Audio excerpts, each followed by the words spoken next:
E se um aluno levantasse a mão no meio da sua aula e perguntasse: Professor, Deus realmente pediu um sacrifício humano?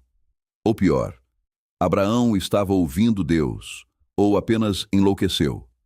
E se alguém questionasse: por que Isaac não fugiu?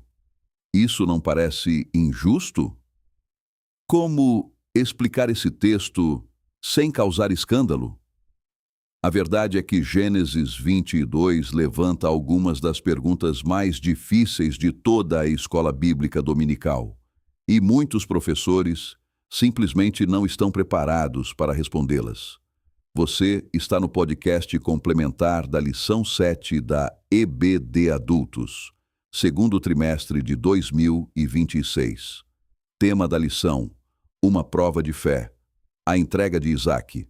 E no episódio de hoje, perguntas difíceis, plano de contingência para professores. Prepare sua Bíblia, porque nesta conversa você vai aprender como responder perguntas complexas, sensíveis e teológicas, com segurança, equilíbrio e profundidade bíblica. Imagina só a situação de ter que entrar numa sala de aula hoje em dia, né? Uma sala cheia de mentes críticas e precisar justificar por que um texto sagrado milenar narra tipo a ordem de um sacrifício infantil. Nossa, é uma situação quase impossível, né? Exatamente. Como impedir que essa aula vire instantaneamente um desastre moral, teológico e, bom, acima de tudo emocional? É uma bomba relógio, sabe? E geralmente aqueles materiais de apoio para professores são super rasos, bem previsíveis mesmo. Muito rasos. Eles não preparam o professor para o choque real da narrativa. Pois é. Mas o documento que a gente tem em mãos para a nossa imersão de hoje, olha, ele quebra qualquer expectativa. Ele se chama dossiê_Moriá.pdf. E logo de cara na primeira página, ele não se define como um simples guia, sabe? Ele se chama de um plano de contingência, um manual tático e teológico. Sim, e a missão desse material é justamente guiar os professores por um dos textos mais voláteis da literatura antiga, que é o capítulo 22 do livro de Gênesis, a famosa prova de Abraão no Monte Moriá. Exato. E, assim, antes da gente mergulhar fundo, é super importante estabelecer as regras do nosso próprio engajamento com esse material hoje. O objetivo da nossa investigação profunda não é de jeito nenhum tomar partido teológico. Com certeza, a gente não está aqui para validar a fé de ninguém, né? Nem para endossar ou refutar as críticas ateístas que o texto menciona. A nossa postura como investigadores aqui é puramente analítica.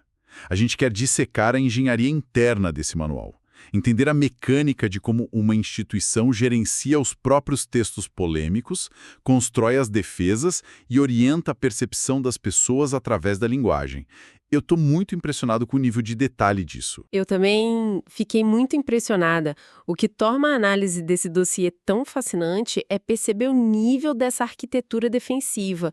O material simplesmente não subestima a inteligência de quem questiona o texto. Ele não foge das perguntas difíceis. Não foge mesmo, pelo contrário, ele constrói um mapa detalhadíssimo de campos minados. Ele elenca o que chama de 13 gatilhos de risco, sabe? E ele classifica isso desde um nível baixo, tipo, sei lá, debate sobre cronologia, até o que eles batizam de risco máximo pastoral. Risco máximo pastoral. O nome já é pesado, né? Muito. Esse risco lida com o potencial de destruir psicologicamente uma pessoa enlutada que por acaso esteja assistindo aquela aula. É um estudo de caso brilhante sobre gerenciamento de crise interpretativa. E a primeira crise que o manual precisa gerenciar é o elefante na sala. O gatilho de risco número 1, né? O famoso risco alto. Isso. A acusação de crueldade divina. Porque, vamos ser sinceros, a ordem de imolar um filho acende um alerta vermelho quase que imediato na moralidade moderna. E o próprio dossiê é super franco sobre isso. Ele cita autores nominais, né? Eu lembro de ler isso. Sim, ele cita nominalmente o que chama de crítica ateísta. Ele aponta como autores do calibre do Richard Dawkins e do Sam Harris usam essa mesma narrativa para argumentar que o texto está celebrando um ser sádico. Bom, e como o manual estrutura a defesa contra uma acusação tão pesada e, francamente, tão compreensível para a mente de hoje? Então, o dossiê ataca a questão exigindo que o professor combata o anacronismo logo de cara. O anacronismo. Isso. O documento argumenta que julgar o segundo milênio antes de Cristo com os parâmetros éticos do século XXI é uma falha metodológica grave. Porque, naquele contexto histórico específico, o sacrifício infantil não era uma anomalia, sabe? Era a norma em várias culturas ali em volta. É frequentemente ofertado a divindades como o deus Moloque, né? Exatamente, Moloque. O manual instrui que a ordem inicial da narrativa parecia se alinhar com essas expectativas culturais da época, mas a verdadeira intenção era subverter essa mesma expectativa. Peraí, deixa eu ver se eu acompanho a lógica deles. A ideia é que se a gente avaliar a história parando ali na metade, vira um desastre. É como se, pensa comigo, a gente estivesse analisando o roteiro de uma peça de teatro. Faz sentido. Aí a gente decide sair da sala do teatro exatamente no clímax do segundo ato. Aquele momento em que tudo parece estar perdido, caminhando para uma tragédia de horror. Mas o autor da peça, na verdade, escreveu um terceiro ato que muda o significado de tudo. O manual insiste que o texto só pode ser lido pela lente do desfecho. É essa a defesa. Essa é a espinha dorsal do argumento deles. O dossiê chama isso de a chave hermenêutica de abertura. A orientação tática para o professor é que o foco nunca, em hipótese alguma, deve estar no pedido em si, mas na interrupção do ato. Na hora que a faca é parada. Exato. O documento até cita leis que vieram depois, que puniam com a morte quem oferecesse filhos a Moloque. Para provar o quê? Para provar que a divindade em questão abomina a prática pagã. A conclusão exigida em sala de aula é super taxativa. O deus de Gênesis não é Moloque. Porque Moloque devora os filhos e o deus do texto interrompe a lâmina, né? E providencia um substituto. Sim, o dossiê exige que os professores ensinem que ali nunca foi uma história de crueldade de fato. Foi o ensaio pedagógico do Calvário. Moriá, na cabeça do manual, seria um monte da provisão substitutiva e não um monte da morte. Tá, mas espera um pouco. Porque essa resolução hermenêutica até funciona, mas cria um buraco lógico gigantesco se a gente pensar bem. Mesmo que a gente aceite a premissa de que tudo era um ensaio e de que a morte nunca esteve nos planos.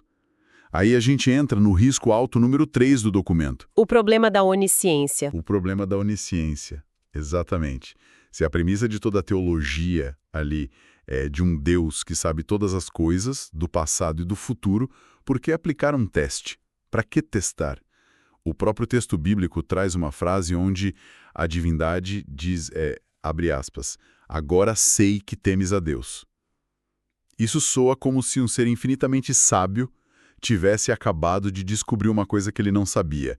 Como que um professor escapa desse paradoxo na lousa? Essa é uma ótima pergunta. O manual aborda esse tropeço lógico apelando para o conceito de antropomorfismo. Antropomorfismo. Usar forma humana para explicar o divino, né? Exato. A instrução é explicar que o texto usa uma linguagem humana e, portanto, limitada para descrever algo divino. O dossiê defende que a prova não serviu para informar nada à divindade, porque dentro daquela teologia, a onisciência já garantia esse conhecimento. Ele já sabia. Então o teste serviu para quê, segundo eles? O teste serviu para revelar o caráter de Abraão no espaço e no tempo histórico. A crença do Abraão precisava sair do campo abstrato da mente dele e se materializar numa ação física, sabe? Para que gerasse uma espécie de jurisprudência existencial para as futuras gerações que iam ler aquilo. Ah, entendi. Mas não é só uma questão de antropomorfismo, né? O documento aponta que tem uma baita armadilha linguística oculta aí nessa história. Eu vi que eles dedicam uma sessão inteira só para defender a doutrina por trás da palavra tentar. Sim, o dossiê faz uma dissecção etimológica bem intensa nessa parte. Ele alerta os professores que as traduções mais antigas da Bíblia para o português... Tipo a Almeida Revista e Corrigida. Isso, a Almeida Antiga. Eles dizem que essas versões criaram uma confusão gigantesca ao traduzir palavras totalmente diferentes pela mesma palavra, que é tentar. O professor é instruído a mostrar a raiz hebraica do relato, que é a palavra nissá. Nissá. Sim. O sentido de nissá é provar, examinar, colocar sob estresse com o objetivo de revelar a pureza e fortalecer. E o agente desse processo de fortalecimento seria Deus. Já a palavra grega peirazo, que é usada lá no Novo Testamento, significa seduzir ao mal, procurar o ponto fraco com a intenção clara de destruir. E o agente, nesse caso do grego, seria o antagonista. Exatamente. Isso ajuda a clarear bastante a mecânica do argumento deles.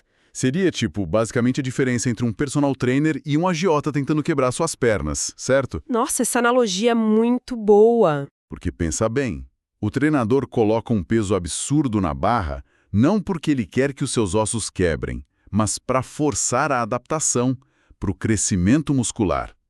O estresse tem uma finalidade de aperfeiçoamento. Já o agiota aplica força exclusivamente para destruir você. O documento quer que o professor deixe claro que a Ordem de Moriá foi um movimento de personal trainer e não de destruição. Essa analogia traduz perfeitamente a exigência do manual. A instrução é categórica lá. O professor deve corrigir essas versões antigas na cabeça dos alunos e ensinar que a divindade ali prova para fortalecer, mas jamais tenta o mal. Tudo bem. Mas se o objetivo é esclarecer mal-entendidos, eu preciso fazer o papel de advogado do diabo aqui um pouquinho. Manda ver. O dossiê levanta o gatilho de risco médio número 7. Eles chamam de o paradoxo da mentira, porque quando Abraão deixa os servos na base da montanha, a narrativa diz que ele fala para os servos o seguinte: nós iremos, adoraremos e tornaremos a vós. Nós voltaremos, no plural. Isso, nós voltaremos. Cara, isso soa como uma desculpa muito conveniente. É muito mais provável, de um ponto de vista lógico, assumir que ele estava só gerenciando uma crise de relações públicas ali na base do monte, sabe? Ele não queria causar pânico, não queria que os servos impedissem ele de subir, então ele contou uma mentira piedosa. Por que o manual rejeita essa ideia que parece tão óbvia? Porque aceitar que foi uma mentira derrubaria toda a estrutura teológica que o manual tenta construir sobre o caráter do patriarca. O dossiê simplesmente repudia a ideia do controle de crise. Então, como eles explicam esse nós voltaremos? Eles estruturam a defesa baseando-se na lógica interna da promessa que foi feita ao Abraão lá atrás.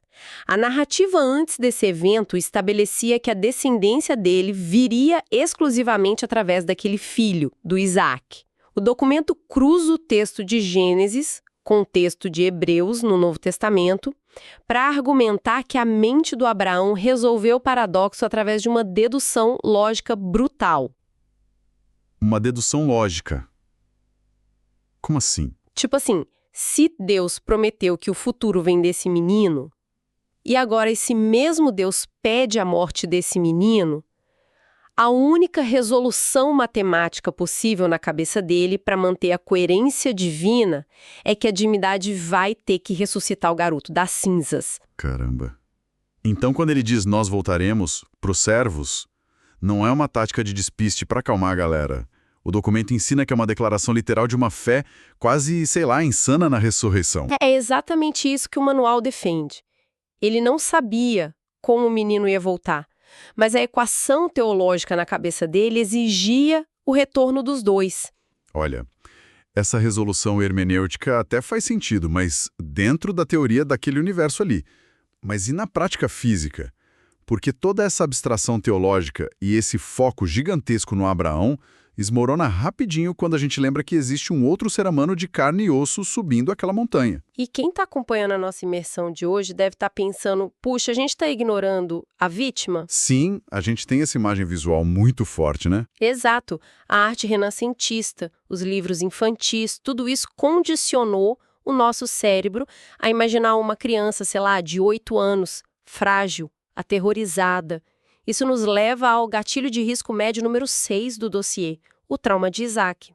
Como que eles lidam com a alegação de abuso infantil que é super comum hoje em dia? A estratégia do documento é desconstruir de forma bem cirúrgica o arquétipo da criança indefesa.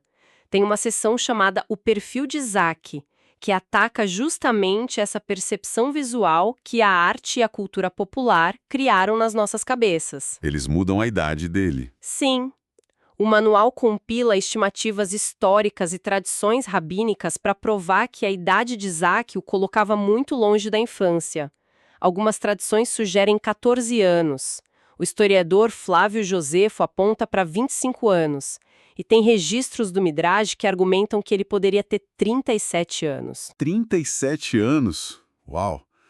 Bom, a idade exata até pode ser debatida, mas o dossiê apresenta uma evidência física ali na própria narrativa que é inegável e muda tudo, pelo menos na lógica deles.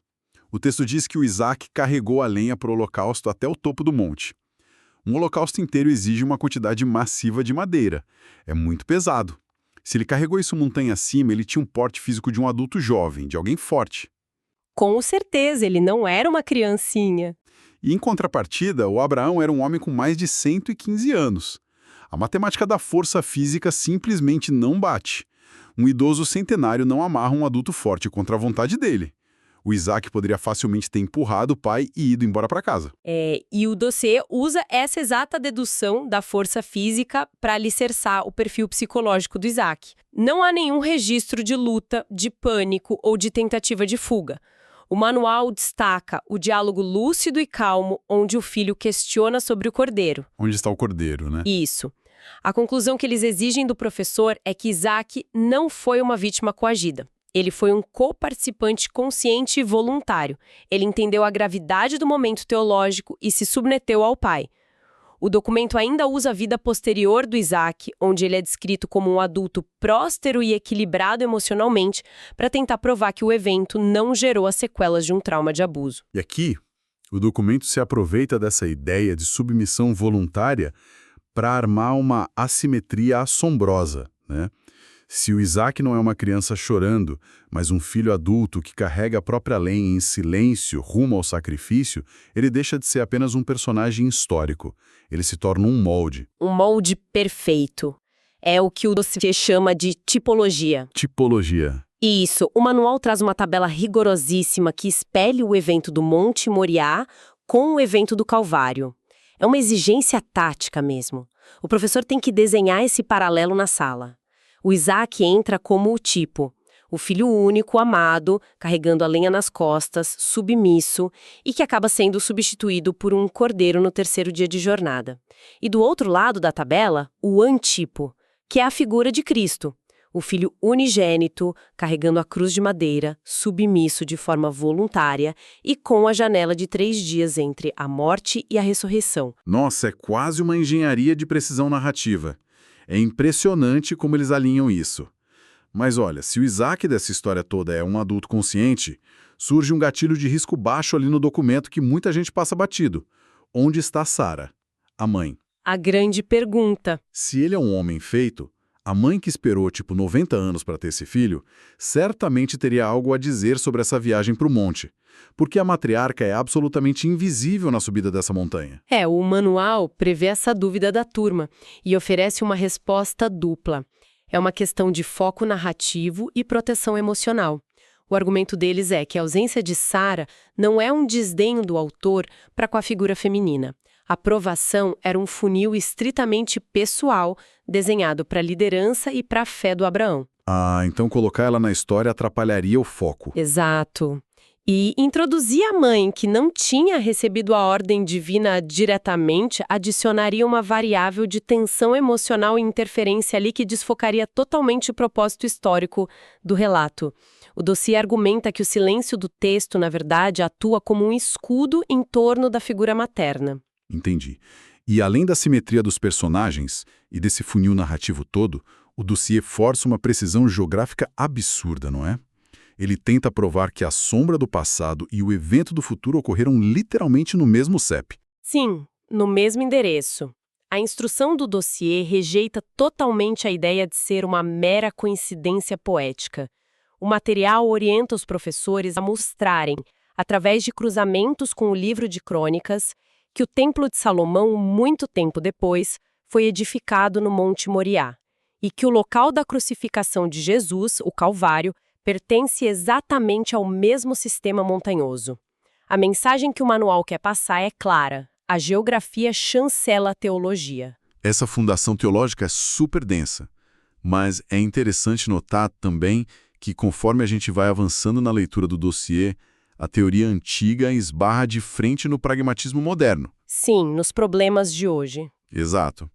E o gatilho de risco médio, número 10, lida com isso, confrontando uma frase que, vamos combinar, virou slogan hoje em dia, Jeová Jireh, que significa o Senhor proverá. Hoje, essa expressão foi totalmente sequestrada pela cultura pop evangélica e de prosperidade, sabe? Totalmente. A gente vê em para-choque de caminhão, escuta em música, em promessa de que a divindade vai prover tipo um carro zero ou quitar as dívidas do cartão de crédito, ou garantir que a sua empresa dê lucro. E é aí que a linguagem analítica do documento ganha uns contornos de combate mesmo. O manual decreta, com todas as letras, tolerância zero contra o que eles chamam de teologia da prosperidade. Eles partem para o ataque. Partem para o ataque. O documento instrui que usar a crise de Moriá para justificar a ambição material é uma perversão total da semântica original. O dossiê exige que os professores resgatem a raiz daquele evento histórico. A provisão lá foi um carneiro, e a única finalidade desse carneiro era servir como um substituto vicário para poupar a vida do menino. A provisão ali foi redentiva. Exatamente. A provisão era redentiva, ligada estritamente à salvação de uma execução iminente e não um bônus financeiro. Então a diretriz é cortar o oxigênio argumentativo de quem tenta capitalizar em cima da narrativa bíblica. É fascinante ver um manual tão técnico, focado num texto de milhares de anos, se preocupar em blindar o conteúdo original contra o marketing religioso moderno. Sem dúvida. É muito atual. Mas olha, a verdadeira genialidade desse documento não está em vencer debates teológicos abstratos ou ficar combatendo heresias modernas de televisão. O manual sabe que lá na ponta da linha, dentro da sala de aula daquele professor, existem pessoas de carne e osso. Pessoas reais. Pessoas reais, que não são abstrações. Elas sofrem, elas perdem um emprego, elas enterram seus próprios filhos na vida real. E isso nos leva finalmente ao ápice da nossa investigação de hoje. O alerta vermelho máximo de todo o dossiê, o gatilho número 5, classificado lá como risco máximo pastoral. E é muito revelador que o perigo supremo para os autores desse plano de contingência todo não seja, sei lá, um argumento ateísta imbatível, nem um erro de tradução grega. Não é nada intelectual. É emocional. O risco máximo é a destruição emocional de um aluno em luto. Eu fiquei muito tocado lendo isso. Tem uma seção chamada Deus tira para provar. E ela estabelece linhas que o professor não pode cruzar de jeito nenhum. Essa seção é o coração empático de toda a engenharia tática do material. A instrução determina uma proibição muito severa. Um professor está absolutamente banido de usar a narrativa de Moriá como um gabarito para tentar explicar o sofrimento na vida real dos ouvintes ali da classe. E como isso se aplica na prática? É terminantemente proibido o professor olhar para uma pessoa que está enfrentando um câncer infantil do filho, ou uma infertilidade dolorosa, ou a perda repentina de alguém que ama, e dizer aquela frase clichê, Deus permitiu isso para te provar assim como fez com Abraão. O manual chama isso de roubar o consolo. Eles descrevem essa atitude como uma irresponsabilidade pastoral gravíssima. E, poxa, é possível entender perfeitamente o porquê dessa proibição existir. A psicologia humana não lida bem com o caos sem sentido, né? Quando uma tragédia inexplicável acontece do nada, o nosso instinto desesperado como ser humano é tentar encaixar essa dor numa fórmula lógica. A gente tenta achar um motivo, né? Sempre. A gente quer dizer, foi da vontade divina. Ou tem um propósito maior lá na frente. Ou ainda, é só um teste para o seu aperfeiçoamento espiritual. E a gente fala isso porque a alternativa é assustadora. Aceitar a aleatoriedade da dor no mundo quebrado é aterrorizante. Mas o manual força o professor a suprimir essa muleta psicológica de usar o texto de Moriá. Ele diz, não use essa história histórica super específica para tentar explicar o luto diário ali do seu vizinho. O professor fica sem essa carta na manga. Mas aí vem a pergunta. Se o professor não pode dizer que a tragédia atual é um teste espelhado em Moriá, qual é o protocolo de resposta que o dossiê oferece para essa dor humana ali na sala de aula? O protocolo de resposta baseia-se na ideia de que a jornada de Moriá foi um evento histórico irrepetível, foi uma exceção construída estritamente com propósitos redentivos globais para a narrativa de Cristo e nunca um padrão de comportamento diário do divino com a gente hoje. Então, como o professor deve agir? A orientação é ancorar a sala de aula na empatia radical. A resposta exigida deles é ensinar que, num mundo caído e sujeito ao caos, tragédias terríveis acontecem com a gente de forma aleatória, mas o consolo é que Deus sofre e chora junto. O material embasa isso utilizando outras referências bíblicas, frisando bem que a natureza divina descrita lá no Novo Testamento, por exemplo, em Tiago, é de doar boas dádivas, não é de aplicar tortura psicológica subtraindo quem a gente ama. Nossa, é uma mudança de paradigma enorme para o ensino. E eu notei que tem inclusive um checklist final obrigatório, né?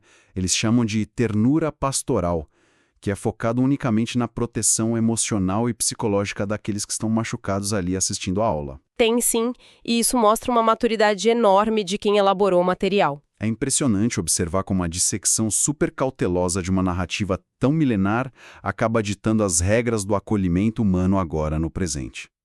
Nós iniciamos a nossa imersão de hoje folheando o que parecia ser só mais um roteirinho de perguntas e respostas para um estudo de domingo, e a gente terminou examinando uma matriz altamente complexa de gerenciamento de crises. É uma matriz completa. O dossiê Moriá corrige rotas linguísticas, combate a apropriação mercadológica moderna da prosperidade e, sobretudo, constrói trincheiras éticas e pastorais para proteger mentes que estão em estado de vulnerabilidade emocional. É brilhante. É fantástico. E, olha, para amarrar toda essa nossa investigação tática de hoje, tem um último conceito que o manual apresenta bem lá no encerramento que eu acho genial. Ele batiza isso de o princípio Moriá. O princípio Moriá? Conta mais sobre isso. O documento apresenta um gráfico ali no final que mostra a subida literal da montanha. E o ponto focal que eles tentam ensinar não é só o que aconteceu lá em cima, mas quando a resolução da crise aconteceu. O texto ressalta que o carneiro, ou seja, a provisão e o alívio, não estava pastando confortavelmente lá no topo do monte desde o início da jornada. Ele não estava lá só esperando Abraão e Isaac chegarem. A tensão não foi diluída antes de subir. Exatamente, a tensão se manteve até o fim. O manual enfatiza que o elemento substituto se manifestou estritamente durante o movimento de entrega final. A resolução da crise só se materializou no ato da coragem, lá em cima, com o cutelo já levantado, e não no momento da deliberação prévia lá na base da montanha. Cara, isso é fantástico. E é fascinante a gente pegar e expandir essa lógica do princípio Moriá muito além da teologia antiga. Dá para aplicar isso diretamente à arquitetura da nossa própria psicologia hoje, no século XXI. Quem nos acompanha pode usar isso para refletir sobre como nós mesmos operamos no dia a dia, sabe? Dá para traçar um paralelo bem direto com a ansiedade, né? Total. Em grande parte do tempo, a ansiedade moderna simplesmente nos paralisa porque a gente exige ver o carneiro antes. A gente exige a garantia, a rede de segurança, as condições perfeitas de temperatura e pressão antes sequer de começarmos a dar o primeiro passo para subir as nossas próprias montanhas difíceis. A gente quer o final feliz garantido antes de agir. Pois é, a gente adia decisões cruciais, mudanças de carreira que são necessárias, conversas difíceis nos relacionamentos, tudo isso esperando que a provisão, a solução, apareça magicamente ali na base do monte enquanto a gente está seguro. Mas talvez a mecânica da realidade humana espelhe muito o princípio que esse dossiê destaca no final. Que a resposta exige um movimento, né? Isso. A resposta, o alívio e a provisão não são entregues na zona de inércia ou no conforto de quem só fica esperando. Eles são gerados a partir do atrito do movimento em direção ao que assusta a gente. A solução, na maioria das vezes, só se revela durante a subida. Perfeito. É uma lição que transcende o texto religioso. Exatamente. E com esse pensamento provocativo, a gente conclui a nossa investigação profunda de hoje sobre as engrenagens ocultas do dossiê _Moriá.pdf. O estudo que você viu aqui faz parte do material extra complementar do estudo imersivo EBD. Até a nossa próxima análise. E se você ficou até aqui, temos um presente para você. Você pode baixar gratuitamente os mapas visuais deste estudo e a apresentação completa em PDF. São 15 slides em alta resolução. É só escanear o QR Code na tela ou acessar o link na descrição. E se você quer ir além, saiba mais sobre o kit imersivo completo da lição, que que vai mudar a dinâmica de sua aula e torná-la inesquecível. São mais de 14 ferramentas de ministração em 4 dimensões, feitas para transformar sua preparação de aula de forma rápida, eficaz e completa. O link também está na descrição. Tenha uma excelente aula de EBD no domingo. Nos vemos no próximo estudo extra, neste mesmo canal. Não se esqueça de se inscrever, dar seu joinha e compartilhar com outros professores e alunos. Que Deus te abençoe.